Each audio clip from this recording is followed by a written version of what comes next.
ચલો નેક્સ્ટ ક્વેશ્ચનની વાત કરીએ તો સ્ટીમ પાવર પ્લાન્ટના કન્ડેન્સરના ફાયદા જણાવો. પાછો ફરીથી એ જ ક્વેશ્ચન છે કન્ડેન્સર રિલેટેડ કે કન્ડેન્સર મૂકવાથી શું ફાયદા થાય છે તે તમારે સમજાવવાનું છે.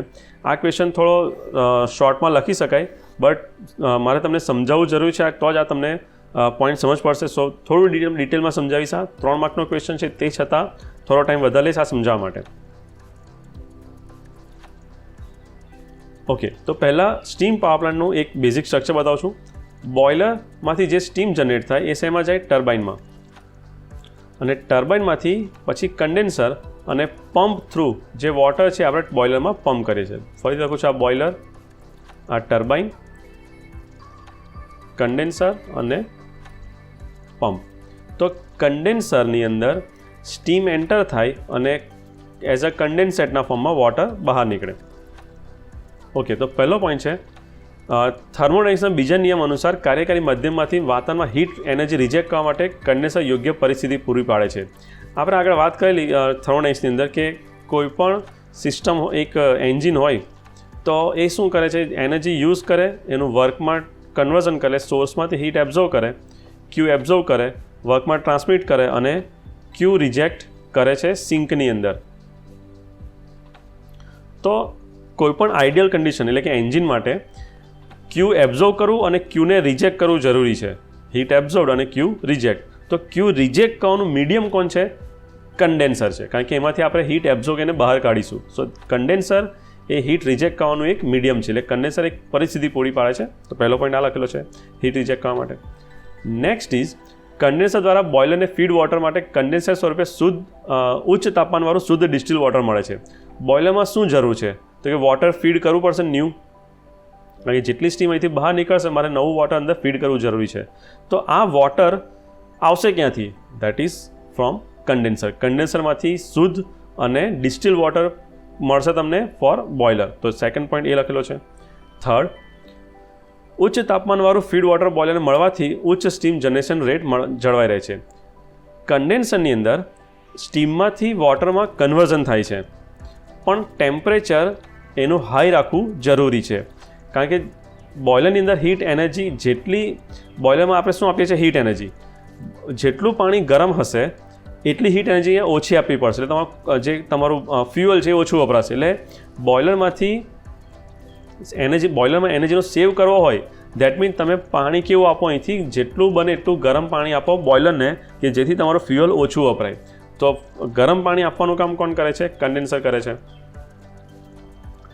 કન્ડેન્સરના કારણે બોઇલરને ઉચ્ચ તાપમાનવાળું ફીડ વોટર મળતું હોવાથી બોઇલરમાં સ્કેલ ફોર્મેશન અને કોરોઝનનું પ્રમાણ ઘટે છે. એટલે તમે એ જ ડિસ્ટિલ ચોખ્ખું પાણી મળવાથી ક્ષાર બોઇલરના જે ટ્યુબ્સ છે એમાં ક્ષાર નહીં જમા થાય, કારણ કે ડિસ્ટિલ વોટર છે અને ગરમ પાણી છે.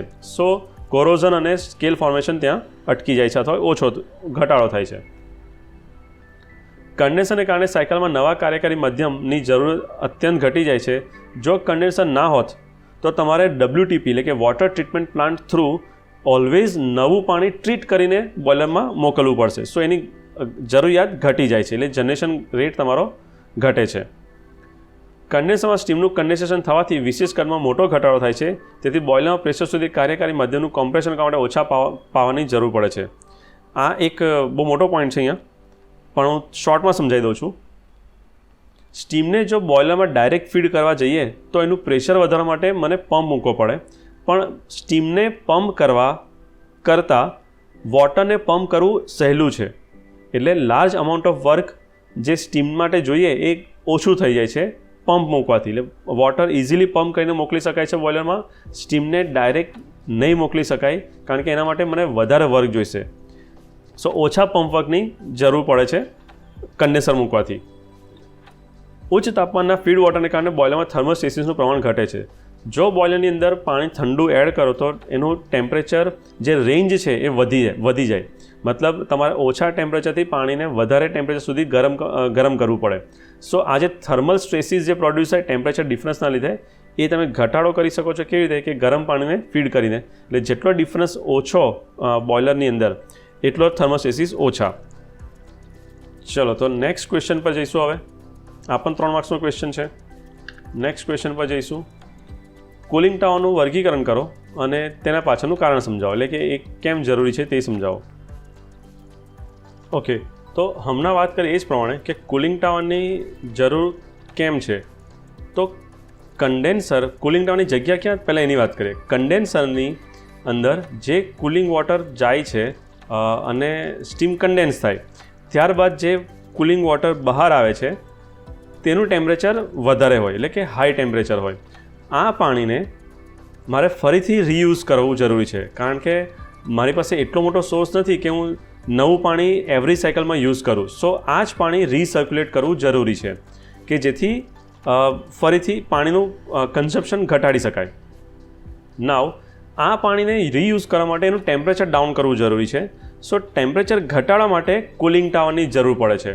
તો જે ગરમ પાણી છે એ કુલિંગ ટાવરમાં ઇન થાય અને ત્યાંથી ઠંડુ થઈને ક્યાં જશે, કન્ડેન્સરમાં જશે. સો this is the purpose of cooling tower. વાંચી છે અહીંયા. સ્ટીમ પાવર પ્લાન્ટમાં થર્મોડાયનેમિક્સના બીજા નિયમ અનુસાર કન્ડેન્સર કુલિંગ વોટરમાંથી વાતાવરણમાં હીટ એનર્જી રિજેક્ટ કરવા યોગ્ય પરિસ્થિતિ પૂરી પાડે છે. આ કન્ડેન્સર કુલિંગની વાત કરે છે. સ્ટીમ પાવર પ્લાન્ટમાં કુલિંગ ટાવરમાં કન્ડેન્સર કુલિંગ વોટર ઠંડુ થતું હોવાથી પાણીનો ફરીથી કન્ડેન્સર કુલિંગના હેતુ માટે ઉપયોગ કરી શકાય છે. તો પાણીનું ટેમ્પરેચર ડાઉન કરવું અને એ જ પાણીને રીસર્ક્યુલેટ કરવા માટે કુલિંગ ટાવરનો યુઝ થાય છે. તો ક્લાસિફિકેશન આપેલું છે, એમાં બે ટાઈપ છે, નેચરલ ડ્રાફ્ટ કુલિંગ ટાવર અને મિકેનિકલ ડ્રાફ્ટ કુલિંગ ટાવર. જેટલી પણ પાવર પ્લાન્ટ છે તો એમાં મોટા હાઇપરબોલિક કુલિંગ ટાવર તમે જોયા હશે આ શેપના. જે ફિગર છે હું શેર કરું છું. તો આ જે કુલિંગ ટાવર છે તો એમાં કોઈ ફેન નથી. So this is natural draught cooling tower. So આમાં કોઈ ફેનની ડિઝાઇન નથી. વોટરને અહીંથી સ્પ્રે કરવામાં આવે છે અને ત્યાં નીચે એનું કલેક્ટ થાય. નેચરલ ડ્રાફ્ટની અંદર natural draught spray filled cooling tower, natural draught pack type cooling tower, hyperbolic cooling tower, મિકેનિકલની અંદર ફોર્સ ડ્રાફ્ટ કુલિંગ ટાવર ને ઇન્ડ્યુસ ડ્રાફ્ટ કુલિંગ ટાવર. આ એનું ક્લાસિફિકેશન આપેલું છે. સો આ ક્વેશ્ચન 3 માર્ક્સમાં છે, તો હેતુ લખીને એનું ક્લાસિફિકેશન ખાલી લખવાનું રહેશે અહીંયા. Next question is natural draft hyperbolic cooling tower explain કરો. સો ડાયરેક્ટ ક્વેશ્ચન તમને 3 માર્ક્સમાં છે, જેમના વાત કરી તે જ કુલિંગ ટાવરનું પર્પઝ અહીંયા લખવાનો છે પહેલાં. સો હવે હાઇપરબોલિકની જ વાત કરું છું અત્યારે હું. ફિગર ડ્રો કરવી કમ્પલસરી છે. અહીંયા ક્રોસ સેક્શન આપેલો છે, આ હાફ અંદરનો સેક્શન છે આપેલો છે. જો આ રીતે ડ્રો ના કરવું હોય તો ફૂલ સેક્શન ડ્રો કરશો તો પણ ચાલશે અહીં. સો ફિગર ડ્રો કરતી વખતે પહેલાં હાફ પોર્શન આ રીતે અને પછી હાઇપરબોલિક શેપ આ રીતે ક્રિએટ કરવાનો છે. એની અંદર એલિમિનેટર્સ વચ્ચે આપેલા છે, વચ્ચે એક રિંગ ટ્રફ આપેલું છે. અહીંથી રિંગ ટ્રફ મતલબ જ્યાં વોટર સ્પ્રે કરવાનું છે તે. તો કન્સ્ટ્રક્શન વાઇઝ સપોર્ટ સ્ટ્રક્ચર અહીં આપેલું છે નીચે એનું, રેઇન્ફોર્સમેન્ટ જેને આપણે કહી શકીએ. તો હાઇપરબોલિક કુલિંગ ટાવરની અંદર સૌથી ઇમ્પોર્ટન્ટ પાર્ટ છે એનો શેપ, એનું સ્ટ્રક્ચર. હાઇપરબોલિક શેપ આપવાનું રીઝન શું? તો હાઇપરબોલિક શેપ આપવાને કારણે એર અહીંથી બહાર નીકળે છે આ જગ્યાએથી. એટલે એર જ્યારે અહીંથી એન્ટર થશે અને અહીંથી બહાર નીકળશે અને જે વચ્ચેનો જે એરિયા છે દેટ ઇઝ વેન્ચુરી. મતલબ અહીંનો વચ્ચેનો જે એરિયા સાંકડો છે તે શું ક્રિએટ કરે છે? વેન્ચુરી ઇફેક્ટ ક્રિએટ કરે છે. એટલે હવાની ગતિ આ જગ્યાએ સૌથી વધારે મળે તમને. તો હવા અહીંથી હાઈ વેલોસિટીથી પાસ થાય અને એ બહાર નીકળતી હોય છે. સો આ જગ્યા પર જો હું વોટર સ્પ્રે કરું, એટલે કે રિંગ ટ્રફ એટલે કે એક ડિવાઇસ વોટર સ્પ્રે આપેલા હોય, જ્યાં તમે સ્પ્રિંકલર તો વોટરને અહીં સ્પ્રે કરવામાં આવે છે. તો આ જગ્યાએથી વોટર નાના ડ્રોપલેટ્સમાં કન્વર્ટ થાય અને ક્યાં આવશે? નીચે જમા થશે, જેને આપણે હોટવેલ કહીએ છીએ, જ્યાં એ હોટવેલમાં જમા થશે પાણી. તો વોટરનો સરફેસ એરિયા વધવાને કારણે એનું કુલિંગ જલ્દી થશે અને જે પાણી ગરમ હતું તે હવે નીચે કેવું થશે? પાણી ઠંડુ થઈને જમા થશે. સો આનો બેઝિક કોન્સેપ્ટ છે. તમે થોડું રીડ કરી લો તો ફિગર ડ્રો કરવી ઇમ્પોર્ટન્ટ છે અને એના વિશે થોડું લખવું સમજાઈ શકાશે. તો 3 માર્ક્સની અંદર હાઇપરબોલિક કુલિંગ ટાવરના ફાયદા પણ આપેલા છે, ફાયદા ગેરફાયદા. તો 3 માર્ક્સની અંદર હાઇપરબોલિકના ફાયદા બધા લખવા જરૂર નથી.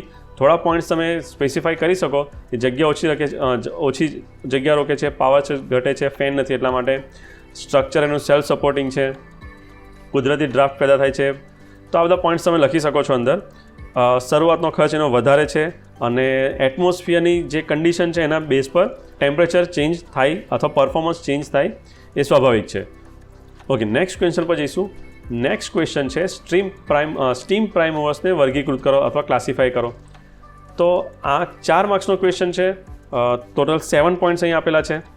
તો ફર્સ્ટ પોઈન્ટ છે સ્ટીમ એક્શનના આધારે. તો impulse turbine, reaction turbine, steam prime મૂવર્સની અંદર ધ મેઇન ક્લાસિફિકેશન કહો તો ઇમ્પલ્સ અને રિએક્શન ટર્બાઇન જ છે સ્ટીમ પ્રાઇમ મૂવર્સની અંદર. Next high pressure, medium pressure અને લો પ્રેશર.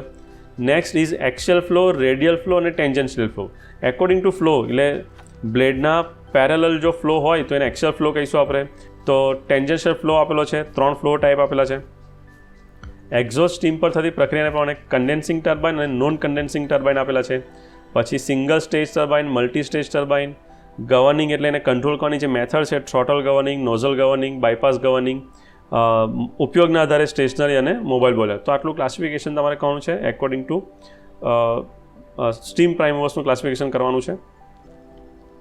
ચલો નેક્સ્ટ ઇમ્પલ્સ અને રિએક્શન ટર્બાઇનની વાત કરીએ. મોસ્ટ ઇમ્પોર્ટન્ટ ક્વેશ્ચન છે આ પેપર નહીં તો બીજા પેપરમાં પણ પૂછાય છે. આ સ્ટાર થિયરી છે તમારી. તો વોટ ઇઝ ઇમ્પલ્સ ટર્બાઇન અને વોટ ઇઝ રિએક્શન ટર્બાઇન પહેલાં એ સમજવું જરૂરી છે. થોડો ટાઈમ લઈશ, એક થિયરી સમજાવું છું, પછી આની પર આવીએ.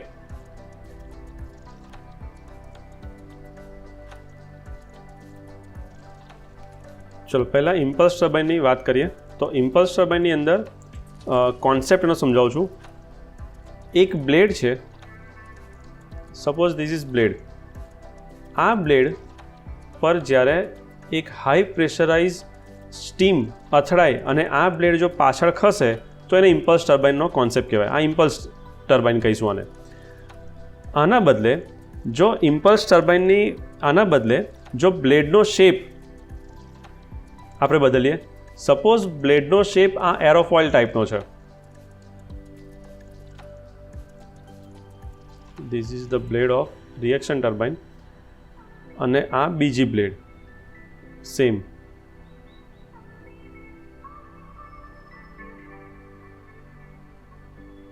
ઓકે, સો આની અંદર જે બ્લેડ છે તેનો શેપ તમે ધ્યાનથી જોશો તો ઇટ ક્રિએટ્સ અ નોઝલ. એક નોઝલ જેવો શેપ છે. સો જ્યારે બ્લેડમાંથી જ્યારે પાસ થાય છે સ્ટીમ ત્યારે એની વેલોસિટીમાં વધારો થાય છે, કારણ કે એ પોતે શું કામ કરે છે, એક નોઝલનું કામ કરે છે. So this is the reaction turbine. Reaction ટર્બાઇનની અંદર એક નોઝલનો જ કોન્સેપ્ટ છે કે આપણે રોકેટ જેવું, કે જ્યારે રોકેટની અંદર ગેસીસ બહાર નીકળે તો રોકેટ પોતે આગળ વધે છે. તો ધીસ ઇઝ ધ રિએક્શન. એક્શનની સામે રિએક્શન એને આપણે કહી શકીએ. So impulse turbine works on a principle of impulse અને reaction turbine works on reaction. તો ફર્સ્ટ પોઈન્ટ છે એની અંદર ઇમ્પલ્સ ટર્બાઇનની અંદર એમાં જે પ્રેશર ડ્રોપ થાય છે એ ફક્ત નોઝલમાં થાય છે, પછી મૂવિંગ બ્લેડમાં પ્રેશર અચળ રહે છે. કારણ કે એક વખત પ્રેશર ડ્રોપ થઈ ગયા પછી ફર્સ્ટ નોઝલની અંદર એક વખત પ્રેશર ડ્રોપ થઈ ગયા પછી બ્લેડ ખાલી ખસવાનું કામ કરે છે. એમાં પ્રેશર છે એકવાર ડ્રોપ થઈ ગયા પછી પ્રેશરનો ઘટાડો થાય નહીં. પણ જ્યારે રિએક્શન ટર્બાઇન હોય તો દરેક બ્લેડના સેટમાં જે નોઝલ ક્રિએટ કરે છે અને એમાં પ્રેશરનો ડ્રોપ થતો રહે છે. સો ફક્ત નોઝલમાં પ્રેશર ડ્રોપ થાય છે, જ્યારે રિએક્શન ટર્બાઇનની અંદર મૂવિંગ બ્લેડ અને સ્થાયી બ્લેડ બંનેમાં પ્રેશરનો ડ્રોપ થાય છે. બ્લેડ ચેનલનો વિસ્તાર અચળ રહે છે. જો ઇમ્પલ્સ ટર્બાઇનની બ્લેડનો શેપ ડ્રો કરીએ તો એ કંઈક આ રીતે હશે. સો એનો જે એરિયા છે તે થ્રુઆઉટ સેમ છે બધી જગ્યાએ, જ્યારે રિએક્શન ટર્બાઇનનો જે એરિયા છે તે અલગ અલગ છે. એટલે એરોફોઇલ શેપ હોય તો એનો જે એરિયા છે તે આ અલગ અલગ હોઈ શકે આ રીતે. સો બ્લેડ ચેનલનો વિસ્તાર અચળ રહે છે, બ્લેડ ચેનલનો વિસ્તાર બદલાતો રહે છે. આનો પ્રોફાઇલ પ્રકારનો શેપ છે, આનો જે આકાર છે તે પ્રોફાઇલ પ્રકારનો હોય છે, જેમાં એરોફોઇલ શેપ જરૂરી છે. નોઝલ ડાયાફ્રામમાં આવેલી છે. ફક્ત એક જ વખત જે ફર્સ્ટ ટાઈપ છે ફક્ત પહેલી વખત એમાં નોઝલ હોય છે, પછી નોઝલ હોતી નથી. એટલે નોઝલ ડાયાફ્રામમાં આવેલી છે, જ્યારે રિએક્શન ટર્બાઇનની અંદર સ્થાયી બ્લેડ કેસિંગમાં આવેલી છે જે નોઝલનું કાર્ય કરવા ઉપરાંત સ્ટીમને ગાઈડ કરે છે. વધારે પાવર ઉત્પન્ન થતો નથી, આમાં વધારે પાવર ઉત્પન્ન થઈ શકે છે. એક સરખા પાવર માટે ઓછી જગ્યા રોકે છે, આ વધારે જગ્યા રોકે છે. એફિશિયન્સી ઓછી છે, વધારે છે. ઓછા પાવર માટે તે અનુકૂળ છે અને વધારે પાવર જ્યારે જરૂર હોય ત્યારે રિએક્શન ટર્બાઇન આપણે યુઝ કરી શકીએ છીએ. બ્લેડનું મેન્યુફેક્ચરિંગ ઇમ્પલ્સનું ઇઝી છે કારણ કે બ્લેડનો શેપ સિમ્પલ છે આનો. આની જે બ્લેડ છે રિએક્શન ટર્બાઇનની એની બ્લેડ બનાવવી થોડી અઘરી છે, તો આ એક ડિફરન્સ છે. સ્ટીમને વેલોસિટી થોડી વધારે છે કારણ કે એક જ વખતમાં પ્રેશર ડ્રોપ થઈ જાય છે. સો વેલોસિટી આની અંદર હાઈ રહે છે, જ્યારે આની અંદર સ્ટેપ બાય સ્ટેપમાં પ્રેશર ડ્રોપ થાય છે. સો વેલોસિટી સરખામણીમાં ઓછી રહે છે. સો ઇમ્પલ્સ અને રિએક્શન ટર્બાઇનની થિયરી તમારી મોસ્ટ ઇમ્પોર્ટન્ટ છે અને વારે ઘડીએ પૂછાતી રહી છે, સો કરવી જરૂરી છે. So next question is steam ટર્બાઇનનું કમ્પાઉન્ડિંગની જરૂરિયાત જણાવો અને દબાણ કમ્પાઉન્ડિંગ સમજાવો. પ્રેશર કમ્પાઉન્ડિંગ એક્સપ્લેન કરો. તો સૌથી પહેલાં વોટ ઇઝ કમ્પાઉન્ડિંગ એની વાત કરીએ તો તમને ટર્બાઇનની રચના તો બધાને ખબર છે કે એક શાફ્ટ છે, શાફ્ટ પર સેટ ઓફ બ્લેડ હોય, એક ફેન જેવી ડિઝાઇન તમે એઝ્યુમ કરી શકો. This is the set of blade. Nozzle through high pressurise steam જ્યારે ઇમ્પેક્ટ કરે ત્યારે આ સેટ ઓફ બ્લેડ શું થશે? રોટેટ થશે. Okay, so this is the basic concept of turbine. Now જ્યારે ટર્બાઇન પહેલાંનું ડિવાઇસ કયું છે? બોઇલર. બોઇલરની અંદર હાઈ પ્રેશર જનરેટ થાય અને આ પ્રેશરના આ જે હાઈ પ્રેશરાઇઝ સ્ટીમ છે નોઝલ થ્રુ જ્યારે પાસ થાય ત્યારે નોઝલની અંદર પ્રેશર એનર્જી કન્વર્ટ થાય કાઇનેટિક એનર્જીમાં. એટલે પ્રેશર ડ્રોપ થાય, પ્રેશરનું ઘટવું, અને વેલોસિટી જે છે તે શું થશે? ઇન્ક્રીઝ થશે નોઝલની અંદર. તો નોઝલની અંદર વેલોસિટી ઇન્ક્રીઝ થવાને કારણે આ રોટરની જે સ્પીડ છે તે ઓલમોસ્ટ 25,000થી 30,000 RPM સુધી પહોંચી શકે છે. મતલબ આ શાફ્ટની સ્પીડ એટલી બધી વધી જાય કે એ કંટ્રોલ કરવી ઇમ્પોર્ટન્ટ છે. 25,000 30,000 RPM એક ઘણા વધારે છે. સો પ્રેક્ટિકલી એનો યુઝ કરવો અશક્ય તો ના કહી શકીએ પણ અઘરો છે. મતલબ આ શાફ્ટથી હવે શું રોટેટ થશે? જનરેટર. તો જનરેટરને રોટેટ કરવા માટે આ RPM ઘણા વધારે છે.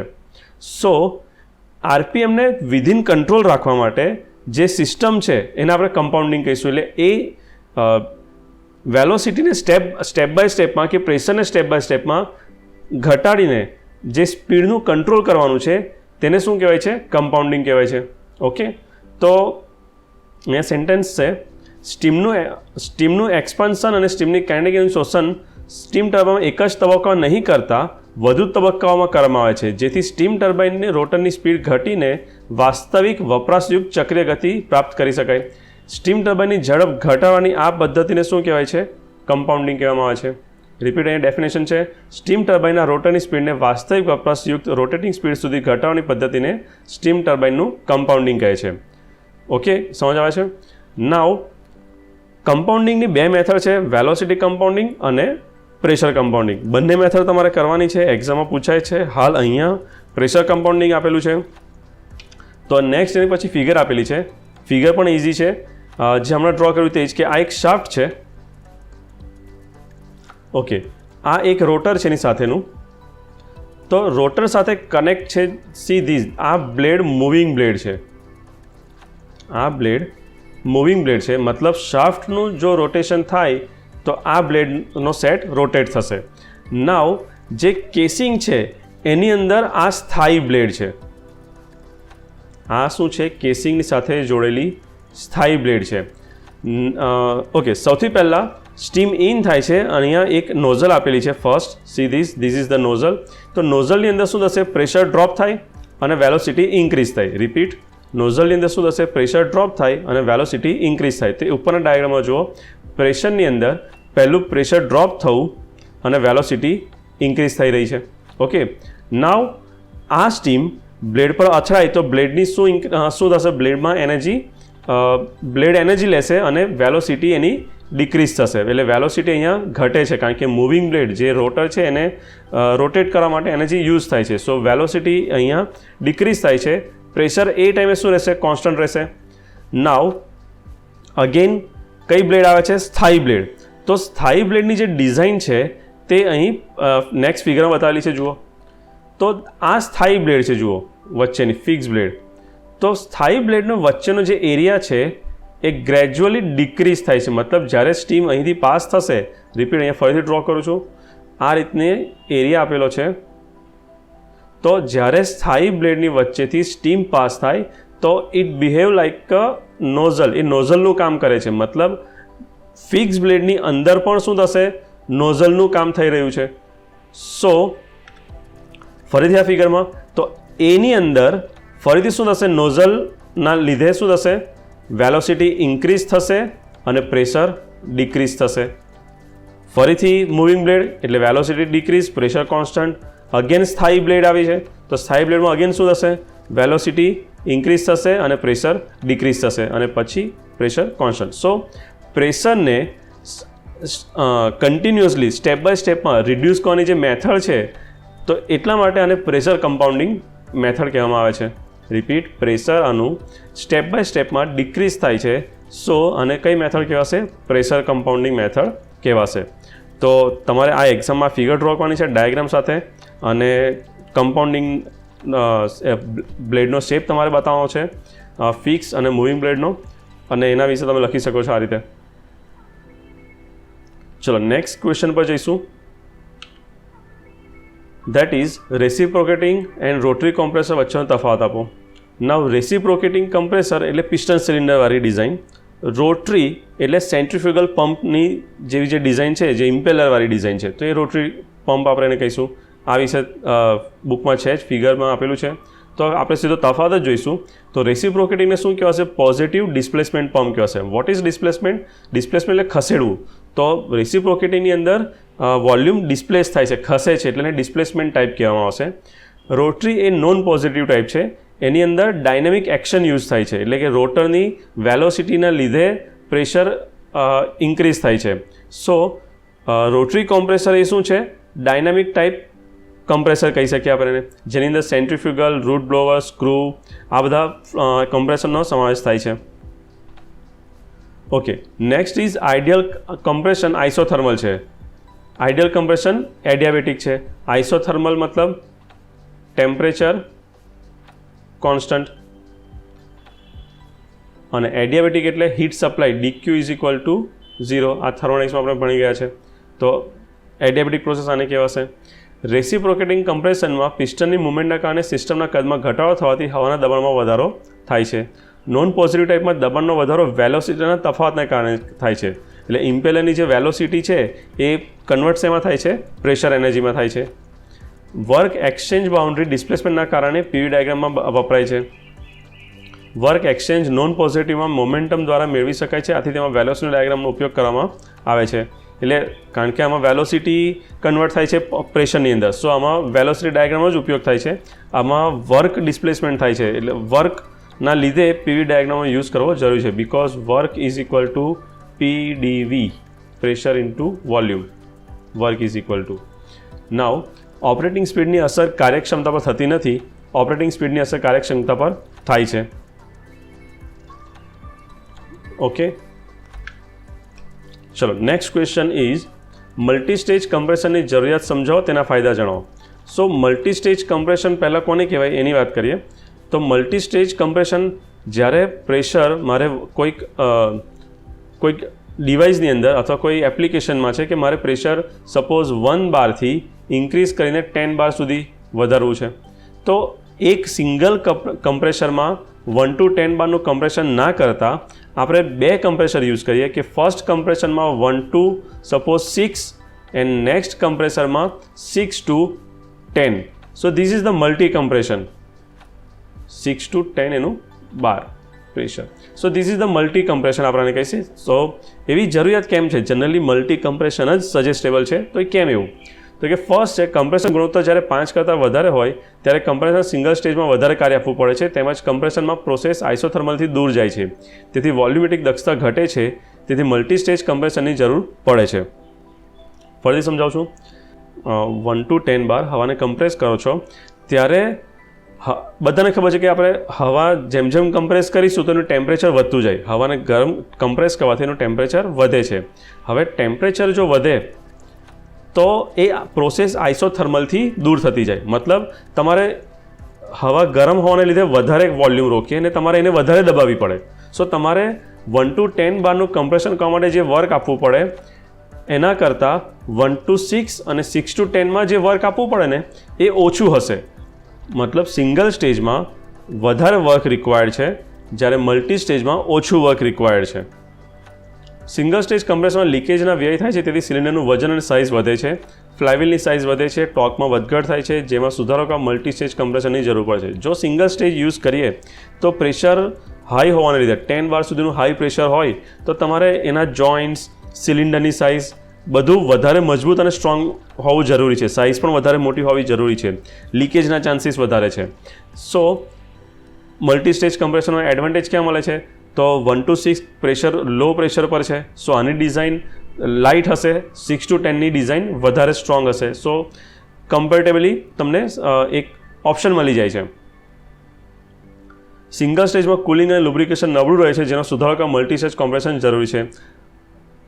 થર્ડ પોઈન્ટની અંદર સિંગલ સ્ટેજમાં શું થાય છે કે પ્રેશર ઘણું વધારે હોય છે. એટલે ઘણું વધારે પ્રેશર અને ટેમ્પરેચર વધારે હોય એટલે લુબ્રિકેશન તમારું પુઅર થાય, કારણ કે ટેમ્પરેચર વધારે હોય તો એ ઓઇલના બળી જવાના ગુણધર્મ, ઓઇલનું બળી જવું કે ઓઇલનું ઓવરહીટ થવું થઈ શકે.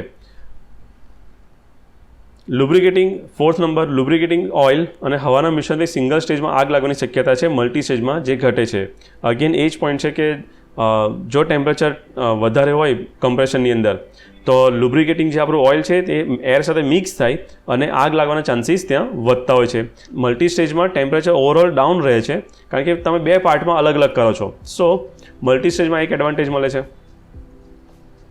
ફિફ્થ પોઈન્ટ, દબાણ ગુણોત્તર જ્યારે વધારે હોય ત્યારે ઊંચા તાપમાનને લીધે સિંગલ સ્ટેજમાં કમ્પ્રેશનની રચના આંટી ઘૂંટીવાળી બને છે, તેમજ મોંઘી ધાતુનો બંધારણ ઉપયોગ કરવો પડે છે.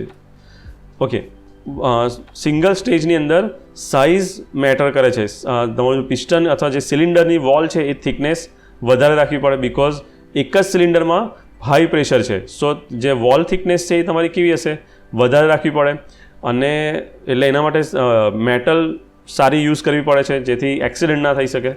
સો આ એક એડવાન્ટેજ મળે છે મલ્ટી સ્ટેજ કમ્પ્રેશનમાં, કે તમે જે લો પ્રેશર કમ્પ્રેસર છે એની ડિઝાઇન અને જે હાઈ પ્રેશર છે તેની ડિઝાઇન, બંનેની અલગ અલગ ડિઝાઇન તમે કરી શકો છો. મેટલ સિલેક્શન પણ અલગ અલગ કરી શકો છો. ઓકે, નેક્સ્ટ કમ્પ્રેશનનો એક એક્ઝામ્પલ આપેલો છે 4 માર્ક્સની અંદર. ઇઝી એક્ઝામ્પલ છે એકદમ. તો એર કમ્પ્રેશન 1 bar એબ્સોલ્યુટ દબાણથી 7 bar એબ્સોલ્યુટ દબાણ સુધી હવાને કમ્પ્રેસ કરે છે. Pressure range is given. So pressure is 1 bar to 7 bar. Clearance volume is 2130 centimetre cube per centimetre 31. Clearance volume is 2130 centimetre cube per second છે. Expansion PV/N is equal to Cના according થઈ રહ્યું છે. જો કમ્પ્રેશનનું વોલ્યુમેટિક efficiency 85 હોય તો stroke volume શોધો. Swept volume તમારે શોધવાનું છે. તો વોલ્યુમેટિક એફિશિયન્સીનું ઇક્વેશન જ છે, આ એક જ ઇક્વેશનથી એક્ઝામ્પલ સોલ્વ થઈ જશે. તો એફિશિયન્સી, વોલ્યુમેટિક એફિશિયન્સીનું equation is equal to 1 + K - K P2/P1 1/N. Now what is N? Process index is 1.3. આ વેલ્યુ તમને આપેલી છે 1.3 process index. So what is efficiency of volumetric efficiency 85, so 0.85 volumetric efficiency is given is equal to 1 + K - K. What is P2 and P1? So what is P2 and P1? So P2/P1 અહીંયા side પર લખું છું. P2 is equal to 7 and P1 is equal to 1. So 7/1 whole raised to 1/1.3. Now solve these in a calculator. So answer is 4.4676. So now આને solve કરશો તો K નો answer શું આવશે? 0.043. Now K is equal to clearance volume divided by swept volume. This is clearance divided by swept volume. So Vs is equal to Vc divided by K. Now Vc we have, આપણી પાસે clearance volume છે 2130 centimetre cube per second. સો answer place કરો, કેની value place કરો, સો swept volume તમને મળી જશે. તો that is our stroke volume or swept volume.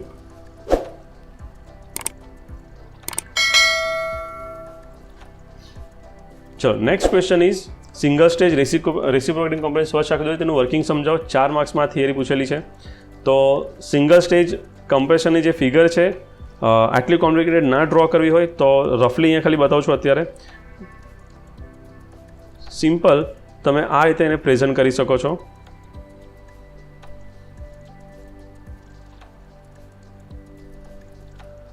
So first movement ક્યાં બતાવો? આ ડાઉનવર્ડ ડાયરેક્શન. સેમ ફિગર તમે ડ્રો કરો ફરીથી.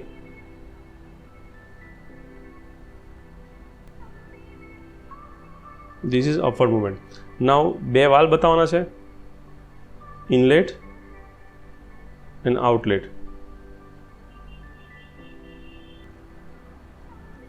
ઓકે, તો એક્સપ્લેનેશનની અંદર સિમ્પલ ડિઝાઇન છે આની. તો જ્યારે પણ piston TDC that mean top dead સેન્ટરથી બોટમ ડેડ સેન્ટર તરફ ટ્રાવેલ કરે, ફરીથી પિસ્ટન જ્યારે TDC થી BDC તરફ ટ્રાવેલ કરે તો ફર્સ્ટ સક્શન વાલ્વનું ઓપન થવું જરૂરી છે. તો સક્શન વાલ્વ ત્યારે ઓપન થાય છે એની પહેલાં એક એર ફિલ્ટર આપેલું છે જેથી ડસ્ટ સિલિન્ડરની અંદર ના આવી શકે. સો એર ફિલ્ટર પછી એરને ફિલ્ટર કરે છે અને ત્યાર પછી સક્શન વાલ્વ ઓપન થાય છે. બિકોઝ મૂવ ક્યાં થશે? પિસ્ટન ડાઉનવર્ડ ડાયરેક્શનમાં. સો વેક્યુમ ક્રિએટ થવાને લીધે હવા જે પણ છે એ ખેંચાઈને ક્યાં આવશે? અંદરની સાઈડ આવશે. સો પિસ્ટન જ્યારે BDC પર પહોંચે છે તો ત્યારે શું થશે? સિલિન્ડરની અંદર હવા આવી ગઈ હશે. સો આ હવાને નાવ કમ્પ્રેસ કરવાની છે. તો પિસ્ટન જ્યારે BDC થી TDC જશે, જ્યારે અપવર્ડ ડાયરેક્શનમાં, જ્યારે પિસ્ટન BDC થી TDC તરફ જાય છે ત્યારે બંને વાલ્વની પોઝિશન બંધ હશે. એટલે ઇનલેટ વાલ્વ પણ બંધ હશે અને ડિલિવરી વાલ્વ પણ બંધ હશે. જ્યારે ડિલિવરી પાઇપ સ્ટોરેજ ટેન્ક સાથે કનેક્ટ છે. This is storage tank. તો સ્ટોરેજ ટેન્કમાં 10 બાર પ્રેશર હોય તો સિલિન્ડરમાં જ્યારે 10 બાર પ્રેશરની ઉપર પ્રેશર જશે ત્યારે ડિલિવરી વાલ્વ ઓપન થશે અને જે પણ હવા છે એ ક્યાં જશે? સ્ટોરેજ ટેન્કમાં જમા થાય. સો અહીં તમે બે સ્ટ્રોક એક્સપ્લેન કરવાના છે, TDC ટુ BDC અને BDC ટુ TDC. તો બે સ્ટ્રોકની અંદર એટલે કે બે પેરેગ્રાફ તમે લખી શકો છો અને એમાં કમ્પ્લીટ થિયરી થઈ શકે છે. આની અંદર થિયરી ફિગર ડ્રો કરવામાં વધારે ટાઈમ ના લેશો. 4 માર્કની થિયરી છે, કારણ કે તમે ફિગરમાં જ તમે વધારે ટાઈમ લઈ લેશો તો તમારે થિયરી લખવામાં ટાઈમ વધારે જશે. So don't waste your time in figure પહેલેથી પ્રેક્ટિસ કરો તો જલ્દી ડ્રો કરી શકશો. ચલો, નેક્સ્ટ ઇઝ એક્ઝામ્પલ અગેન.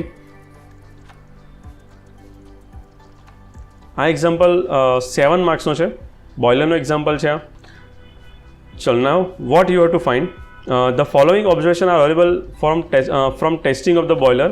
તમને ફીડ વોટર ટેમ્પરેચર આપેલું છે 22 ડિગ્રી સેન્ટીગ્રેડ. સાથે ડેટા લેતા જ જઈએ અત્યારે. So feed water temperature is TWI 22 degree centigrade. Now average pressure of the boiler, that is 10 bar, that is P. Drainage fraction is 0.85, that is X. Coal used 250 kg per hour. Mass of fuel, coal used मतलब mass of fuel છે. So mass of fuel is equal to 250 kg per hour. Steam generated 2500 kg per hour. So mass of steam, that is 2500 kg per hour. Now find equivalent evaporation, boiler efficiency and boiler power. Take calorific value is 28,000 kilojoule per kg, that is CV, calorific value 28,000 kilojoule per kg. Now equivalent evaporation equation एकदम simple છે. ME divide by mass of steam into H enthalpy of steam minus enthalpy of water. So HST minus HW divided by 2257 આ એનું equation છે. Now what is mass of steam? Find પહેલા મને આની વાત કરો. mass of steam કેટલું આપેલું છે? that is 2500. તો first value is 2500. Now enthalpy of steam એ પહેલાં શોધવું પડશે. તો enthalpy of steam માટે કન્ડિશન કઈ છે? તો અહીંયા સ્ટીમ કેવી છે? તો કે સ્ટીમ સુપરહીટ છે, વેટ છે, સેચ્યુરેટ છે. તો સ્ટીમ અત્યારે વેટ છે because X is given, dryness fraction આપેલો છે, મતલબ સ્ટીમ કેવી છે? વેટ. સો એ વેટ એન્થાલ્પીનું ઇક્વેશન છે HF પ્લસ X HFG. HFની વેલ્યુ કેટલી આવશે અહીંયા? તો 762.6. આ ક્યાંથી મળશે? From steam table. સ્ટીમ ટેબલમાં તમારે વેલ્યુ જોવાની છે 10 બાર અને આપણો ડ્રાયનેસ ફ્રેક્શન છે 0.85. તો 10 બાર માટે 762.6 ફ્રોમ સ્ટીમ ટેબલ, એક્સની વેલ્યુ 0.85, HFGની વેલ્યુ ફ્રોમ સ્ટીમ ટેબલ કેટલી છે? 2013.6. સો આન્સર ઇઝ 2474.16 કિલોજૂલ પર kg, that is enthalpy of steam. Now enthalpy of water that is 4.2 into TW. તો 4.2 into what is TW, temperature કેટલું છે આપણું 22 ડિગ્રી સેન્ટીગ્રેડ. એકચ્યુઅલી અહીંયા 4.2 into T0 minus T1 equation આ રીતે હોય છે. સો જે હમણાં ટેમ્પરેચર છે તે અને 0 ડિગ્રી, તો 0 ડિગ્રી 22 માઇનસ 0 દેટ ઇઝ 22 થાય. સો ઇક્વેશનમાં ડાયરેક્ટ TWI લખેલું છે. સો 4.2 ઇન્ટુ 22 આન્સર ઇઝ 92.4 કિલોજૂલ પર kg. સો આ બે વેલ્યુ હું પ્લેસ કરીશ અહીંયા. Now answer is 2638.19 that is equivalent evaporation આપેલું છે M of E. Next boiler પાવરનું ઇક્વેશન છે ME ડિવાઇડ બાય 21.3. સો જે આન્સર તમને મળે છે ઉપર એના ડિવાઇડ બાય 21.3 કરો, સો બોઇલર પાવર પણ તમને મળી જશે that is P 123.85. Now next is boiler efficiency. તો efficiency is equal to mass of steam in bracket H steam minus HW divide by MF into CV. So ઉપરની જે value છે એ તો સેમ જ રહેશે હમણાં ઇક્વિવેલન્ટ ઇવોપરેશનની જેમ જ. So mass of steam same as 2500, H steam જે આન્સર આપણે ફાઇન્ડ કર્યા બે તે divide by mass of fuel કેટલું આપેલું છે. માસ ઓફ ફ્યુઅલ મને છે 250 kg/h દેટ ઇઝ 250 અને સીવીની વેલ્યુ 28,000. So answer is 0.85. તો એફિશિયન્સી પર્સન્ટેજમાં લખ્યું હોય તો 85.06 એફિશિયન્સી મળશે. સો આ એક્ઝામ્પલ ઇઝી છે અને બોઇલરના મોસ્ટલી એક્ઝામ્પલ આ 3 ઇક્વેશન જ તમને પૂછાય છે. આ 3 ઇક્વેશન પર જ બધા બોઇલરના એક્ઝામ્પલ તમને પૂછાતા રહે છે.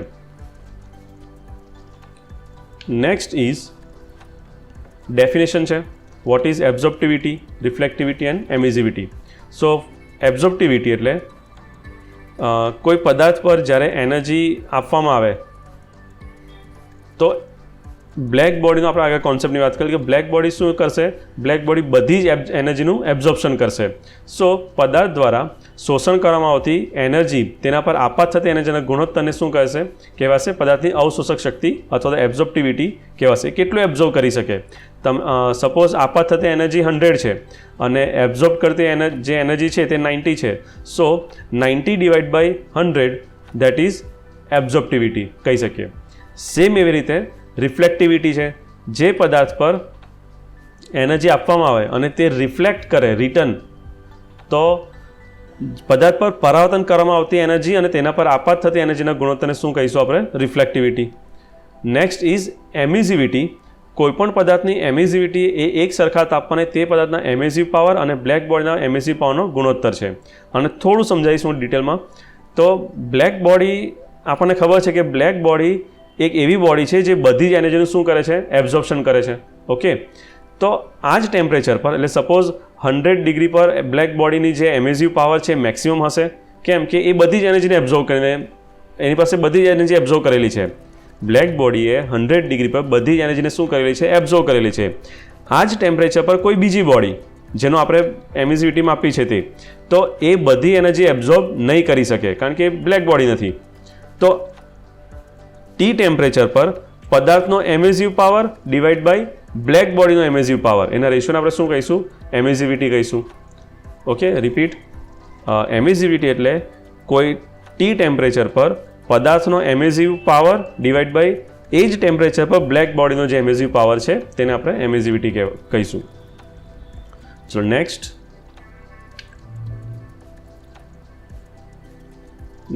ઇઝ એર કમ્પ્રેસરના પ્રકાર લખો. કોઈપણ એક કમ્પ્રેસર સમજાવો. Explain any one type of air compressor લખેલું છે. સો એર કમ્પ્રેસરના ટાઈપની અંદર પોઝિટિવ આપણે આગળ વાત કરી છે એ જ પ્રમાણે કે પોઝિટિવ ડિસ્પ્લેસમેન્ટની અંદર રેસિપ્રોકેટિંગ અને પોઝિટિવ ડિસ્પ્લેસમેન્ટમાં રોટરી એર કમ્પ્રેસર બે ઇન્ક્લુડ થાય. પછી ડાયનામિક એર કમ્પ્રેસરમાં સેન્ટ્રીફ્યુગલ, એક્સિયલ કમ્પ્રેસર છે. સ્ટેજની સંખ્યા પ્રમાણે સિંગલ સ્ટેજ, મલ્ટી સ્ટેજ.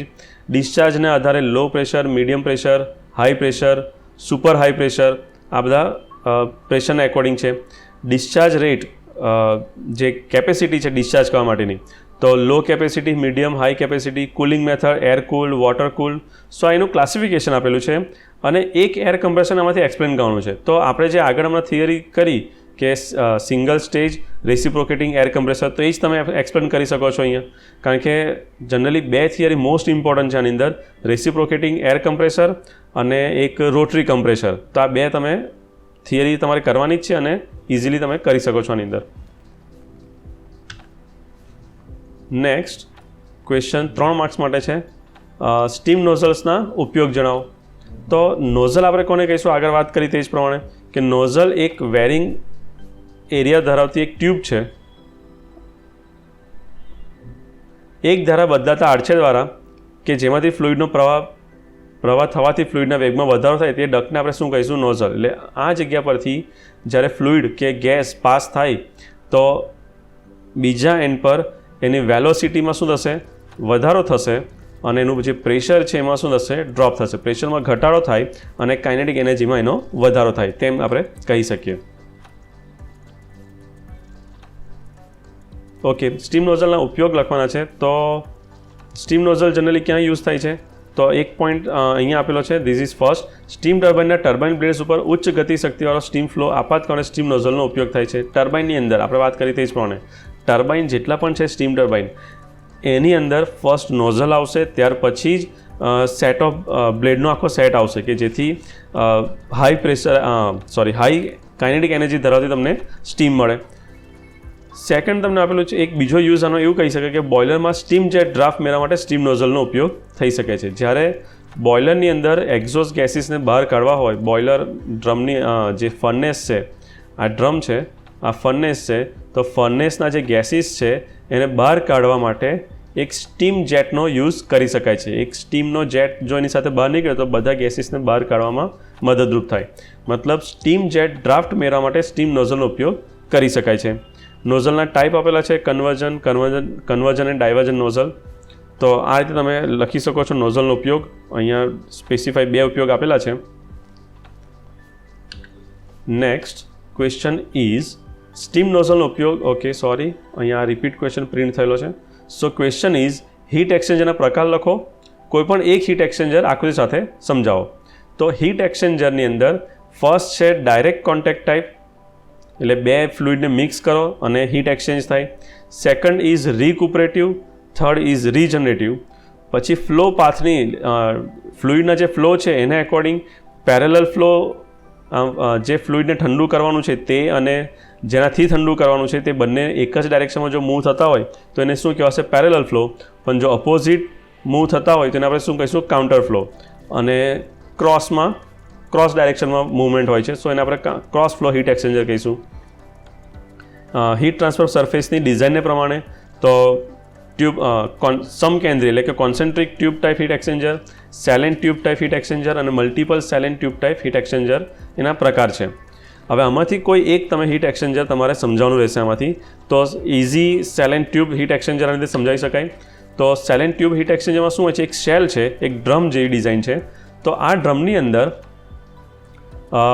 એક એન્ડ પરથી સપોઝ હું પાસ કરું છું વોટર અને બીજા એન્ડ પરથી એ જ વોટર અહીંથી બહાર નીકળે છે. સો સેલની અંદર મીડિયમ ઇન અને મીડિયમ આઉટ આ રીતે ડિઝાઇન છે. હવે આ ડ્રમની અંદર મલ્ટિપલ ટ્યુબ્સ જો મૂકેલી હોય અને આ ટ્યુબની અંદરથી જેનું પણ ઠંડુ કરવું છે કે હીટ એક્સચેન્જ કરવી છે, સપોઝ તમે આની અંદર દૂધ પાસ કરો છો અને દૂધને ગરમ કરવું છે, સો સેલની અંદર ગરમ પાણી ફીડ થશે અને જે ટ્યુબની અંદર શું પાસ થશે, મિલ્ક પાસ થશે. સો બંને હીટ એક્સચેન્જ કરશે. તો આ રીતે એક સેલ અને એક ટ્યુબની જે રચના છે તો એને શું કહેવાશે, cell and tube type heat exchanger કહેવાશે. તો આ ફિગર ડ્રો કરીને તમે એના વિશે સમજાવી શકો છો. તો અહીંયા તમારો આખું પેપર કમ્પ્લીટ થાય છે. આની અંદર કોઈ પણ ડાઉટ હોય તો કમેન્ટ બોક્સમાં લખી દેવું. અને નેક્સ્ટ પેપર જો તમે માંગતા હોય કે તમે ચાહો છો કે સોલ્વ કરીને હું મોકલું તો કમેન્ટ બોક્સમાં પ્લીઝ યસ કે કમેન્ટ કરી દો મને. I will sure reply. Thank you.